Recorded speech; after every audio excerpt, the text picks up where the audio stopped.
Assalamu alaikum. Welcome. It's that time of the week where we're able to bring you insightful as well as educational stories of Muslims in South Africa. Our first stop is the friendly city of Port Elizabeth.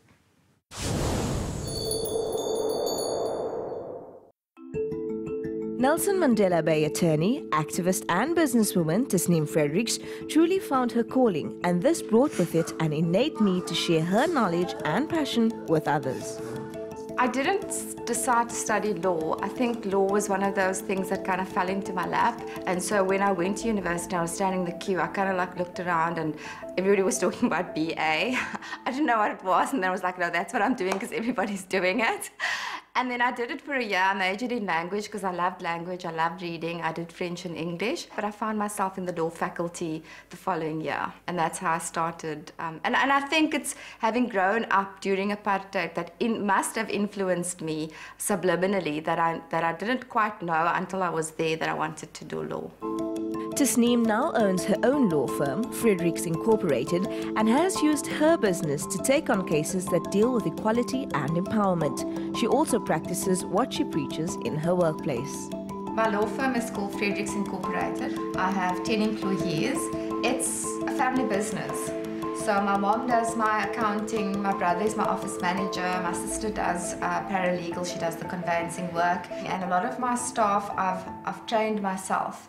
So they don't necessarily have formal degrees or diplomas.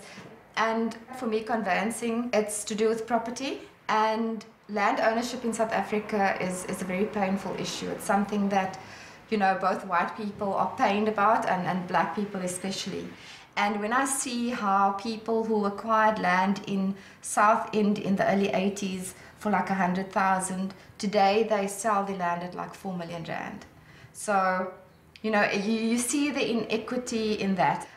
You know, the playing fields are not level. And until they are, we're going to have to continue making strides in terms of black economic empowerment and transformation around black ownership, so that we see the creation of, you know, black people in this country.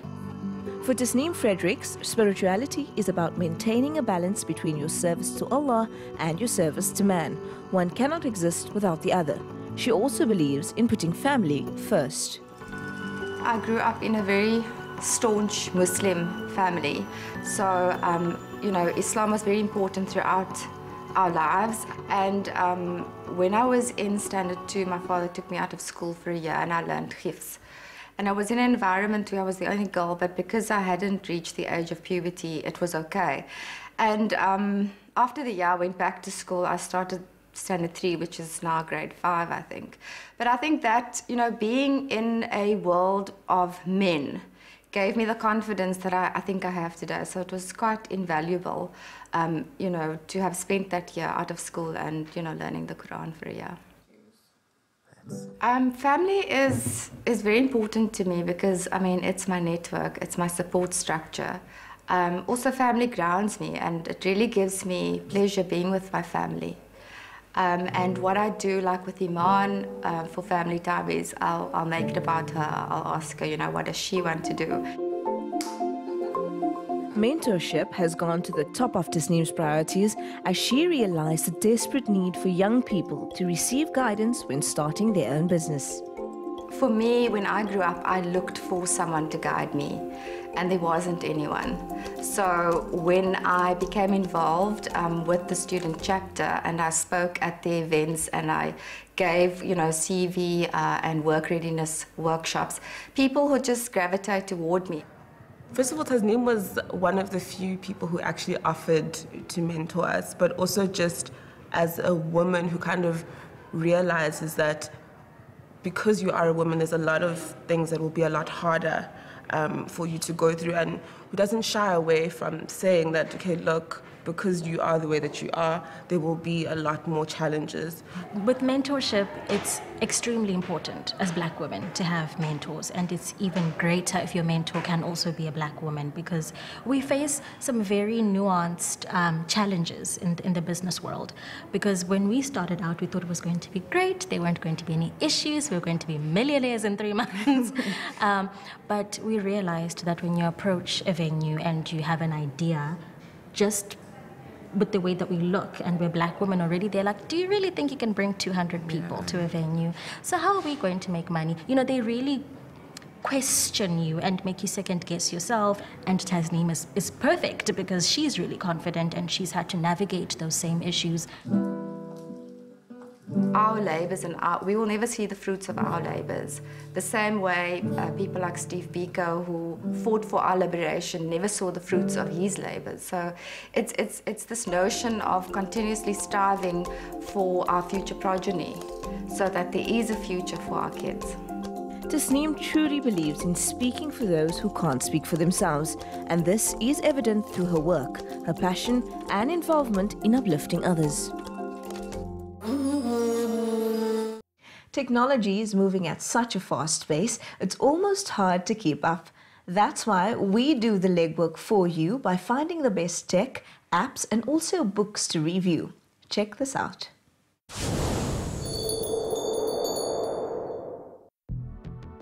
The Muslim Ummah is a bedrock built upon an immovable foundation of sacred knowledge, providing much relief from life's trials and sufferings. In his book, Sacred Knowledge, Aims and Objectives, celebrated scholar Habib Umar bin Hafiz provides thorough knowledge and clarification on the prime fundamentals of da'wah. A simplistic yet practical guide, Sacred Knowledge is an essential read for students, teachers and scholars alike. Ar-Rahman, Ar-Rahim. The Quran Cube Islamic Cot Mobile plays nasheeds to soothe your baby with Islamic values.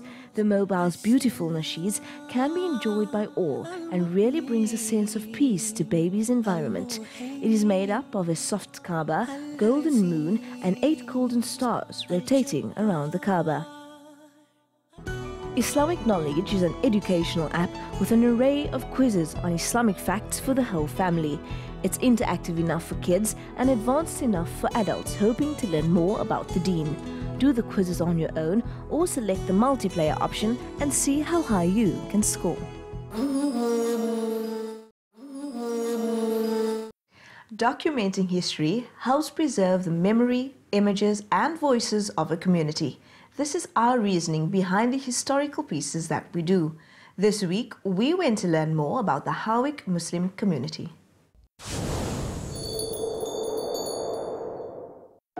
The town of Howick in the KwaZulu-Natal Midlands is home to a group of Muslims whose forefathers ventured into the interior seeking new opportunities in business and in so doing established Islam in the area. أعوذ بالله من الشيطان الرجيم بسم الله الرحمن الرحيم ألم نشرح لك صدرك ووضعنا عنك وزرك الذي أنقض ظهرك. This mosque was built in 1923. The name of the mosque is Howick Madrasa, Mosque and Madrasa, and the Muslim community decided to keep it simple, and they left it at that name. It was the spirit of a group of pioneering families who banded together and stuck it out through some trying times, and today their offspring are enjoying the fruits of their sacrifice. There were 4 families that were involved in building up this mosque, namely the Kolyas, the Ahmad Mohammeds, the Darsots, and the Desais. They were pioneers of this area and they decided they should do something for the Muslim community, and they built this mosque here. Muslims came from India, from the Gujarat district, and they built themselves here, little shops, some doing carting, wood deliveries, general dealers, and some came to work in the farms here, and they had a good living and we had good relationship with them. and they stayed well with us here. Their first action was to build a mosque that has faithfully served this community for almost a century. The style of the mosque was inspired by the Indian architecture that these families had known from their homeland. It is echoed in many similar mosques up and down the KwaZulu-Natal coast and heartland, and has proudly called Muslims to prayer every day. This masjid here was built by the elders that lived all around here, and they built it, and we must be really grateful for them. And they built it big, but today we need a big mosque. I mean, and that's what it is. Big community. It played like a major role on a community center as such, because we have our masjid here, we have our madrasa, and we have a community as such that revolves around the mosque as such. Like many other towns, Apartheid's Group Areas Act moved most of the community outside of the town centre and into a suburb on the outskirts of the city. All that remains is the graveyard that is being lovingly restored by the local residents. This graveyard is over 100 years old. The Muslim community had got it from the local municipality during of that time, and they used it as a graveyard. There are people that are buried here in the 1830 something, and my family is also buried here, my grandfather, my grandmother. Our Muslim Jamaat has retained it, and they have put it now, see the fence over here, they fenced it up and they cleaned it up and all that. And inshallah, maybe at some stage or the other, we might use it again, because there's a lot of space down over here. We might reopen it again. The move to the suburbs saw a new mosque being erected, and the community continued to live in harmony with their fellow South Africans. This masjid and the mosque in Howick are both run by the same community as such, So the Howick Mosque has been there for over 100 years or 80, 90 years now. But this masjid is new, but both of them are very special to us, the community at large. This mosque has produced a lot of intelligent Muslims, and we have learnt a lot in this mosque here. And our friendship grew very well. We are sort of one big family, Much can be said about the spirit of the early pioneers of Islam, and the Muslim community can be thankful for these souls who braved life and limb to spread the religion. Surah Baqarah, verse 286.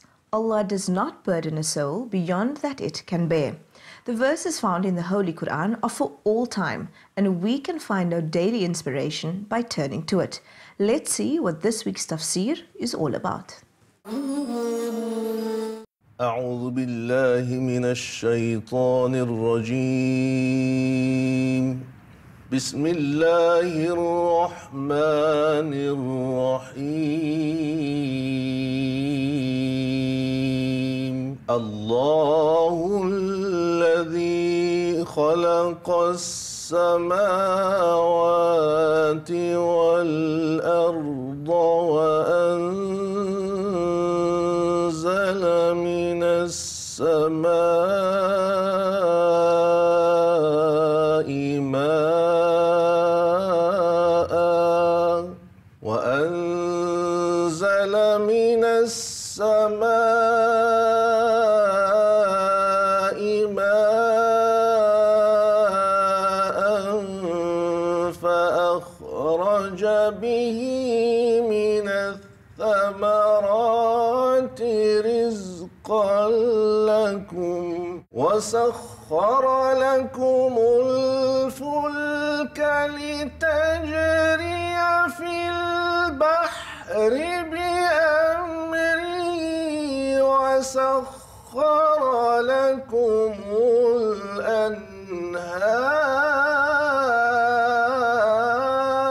الأنهار وسخر لكم الشمس والقمر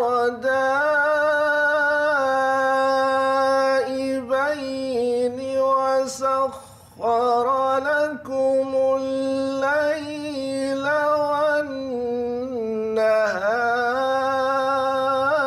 والنهار وآتاكم من كل ما سألتموه وإن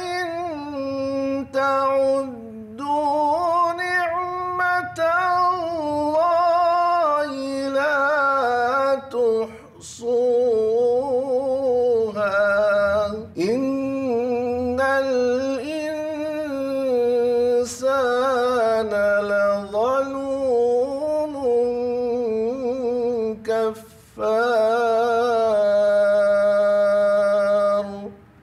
صدق الله العظيم.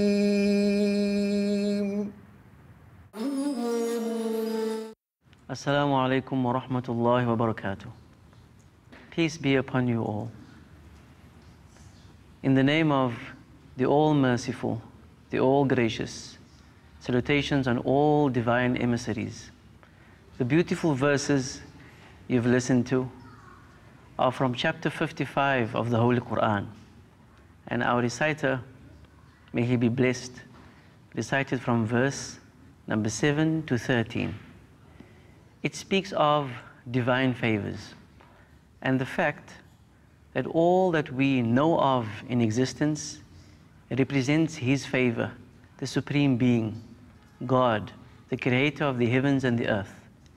It says that the heavens He has created with perfect balance, and all celestial bodies move and have their space based on divine design and decree. Nothing is per chance. As an example of what is required of a successful life and existence, that we strive towards balance as well, on all flanks, on all levels, in all aspects of our lives. The earth has been designed and made conducive for human life. In it is all that man could ask for, from various types of fruits and benefits and fauna. At the end, the question is posed in verse 13. فَبِأَيِّ آلَاءِ رَبِّكُمَا تُكَذِّبَانِ? Which of the favors of your Lord do you deny? In our own spaces, with our own routines, we may become so preoccupied that we forget to look around us and appreciate the space and place that we find ourselves in. But His grandeur and His favor cannot be missed if we were simply to open our eyes. Every single breath is a blessing. Every single movement that we are able to do is a blessing.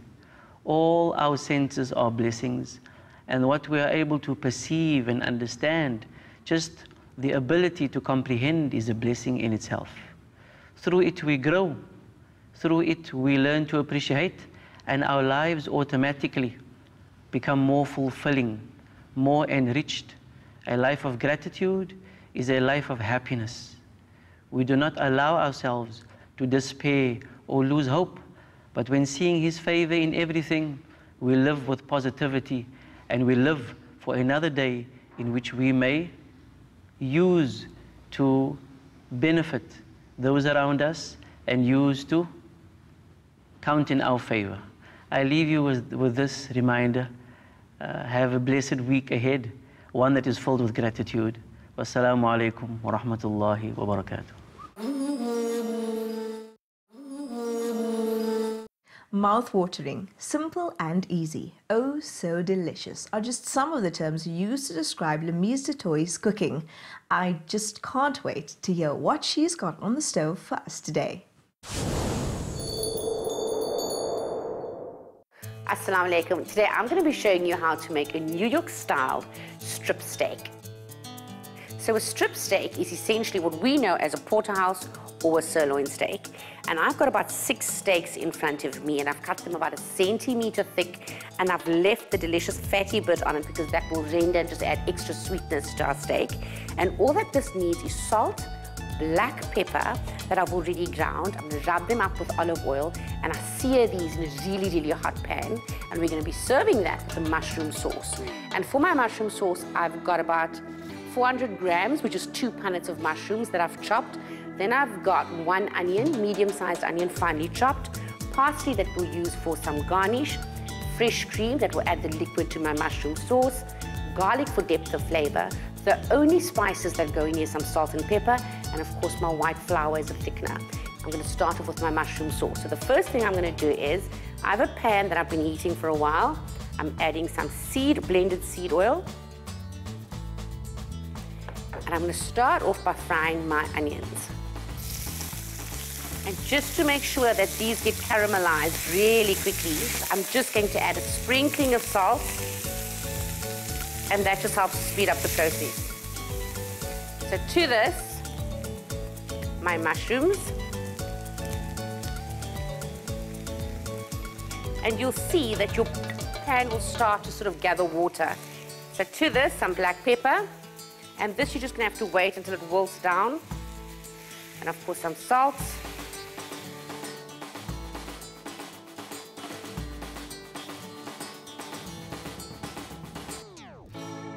So now you can see what I meant about mushrooms really sweating and releasing all of that water. That mound of mushrooms we had earlier has really just reduced down to this little bit that's left in my pan. So what I'm going to do now is add my garlic, and I like to add my garlic at this stage so it doesn't overcook and become bitter. Once my garlic is in and you smell that it's nice and sweet, you add your flour, which adds your thickener. It will coat all of your mushrooms, and then our cream. And you'll see that the mushrooms and all the sauces just suck all of that flour up, and then in goes our cream.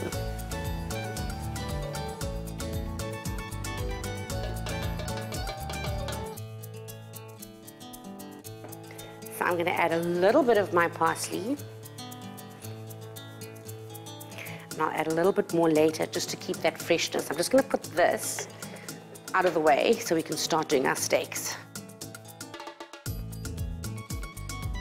Okay, so now I'm going to start with our steaks, and all that any steak needs is a generous dose of salt, black pepper, and then a gentle rub with olive oil, and nothing else. I'm just going to do a drizzle of olive oil, and this is extra virgin olive oil. You don't want to use anything else, and rub that in. And I'm going to go again. So it's exactly the same procedure, salt,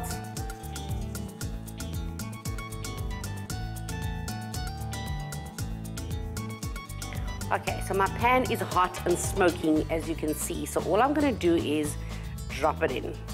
So what I like to start off with is fat side down, just to get it rendering just a little bit.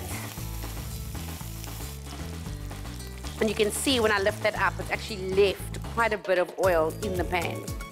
So now you know you're adding that extra beefy flavor to your meat.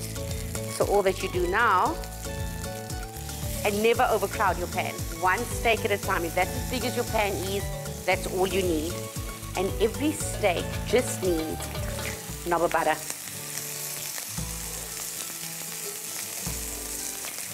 So we like our steaks medium. So medium means 3 minutes per side, but you only turn it once. Do not turn your steaks over and over and over. Allow it to cook, develop that crust, and then you flip it over.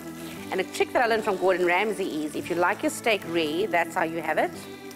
That's medium rare, that's medium, medium well, and well done.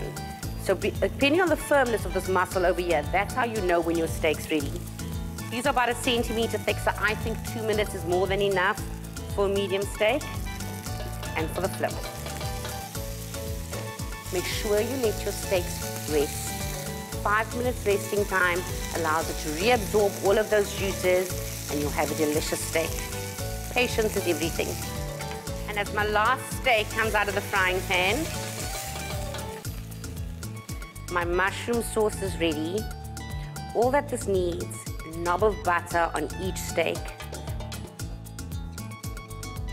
And there you have it, New York style strip steak. So until next time, Assalamu alaikum.